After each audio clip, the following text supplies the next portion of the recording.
definitely risk your life in saying a few words here, I see. That's Cbid, man. Absolutely. Look, I'm interrupting the awards being handed out. Let me say what a pleasure it is to be here with those from Cbid as they support, or at least as they give awards to those who were there early.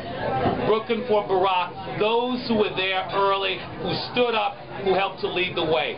This is the first, not presidential campaign, the first campaign I can remember, almost in my life, that really started bottom up.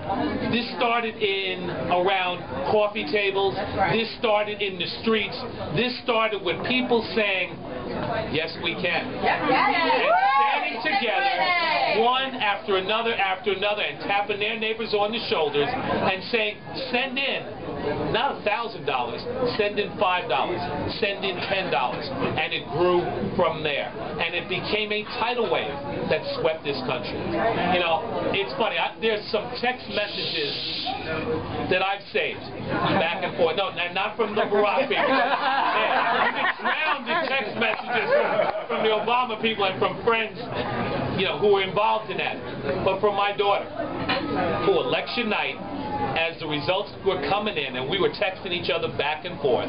My daughter's 29 and she grew up, she went to Berkeley Carroll and, you know, so, but she texted me and said at that point, this is a night I didn't think I'd see in my lifetime.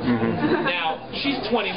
I had hoped in her lifetime, at the very least, we would have seen an African-American vice president. Maybe not president, but I knew in my lifetime I wouldn't see it in my lifetime. And I'm 55.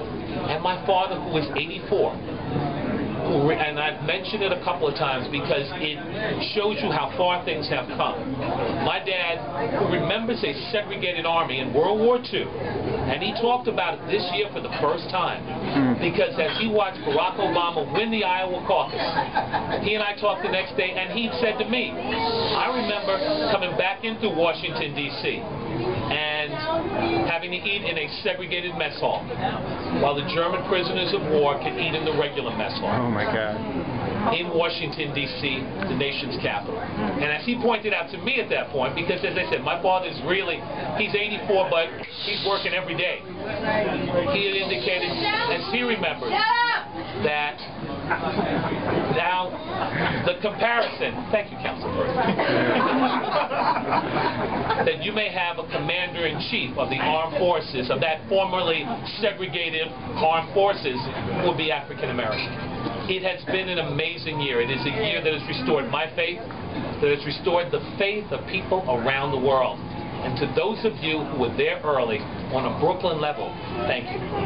Thank you for standing up. Thank you for, at times, when people didn't believe. And I have to admit, as the vote totals rolled in election night, I sat there and went, I know we're going to get ripped off somehow.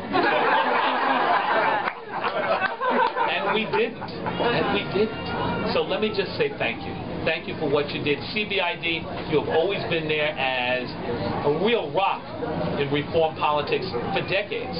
Let me thank you for what you've done. But to all of those, because this was, whether you were there early or late, this was a collective effort, and one that this world, forget just this country, one that this world will never forget. Thank you.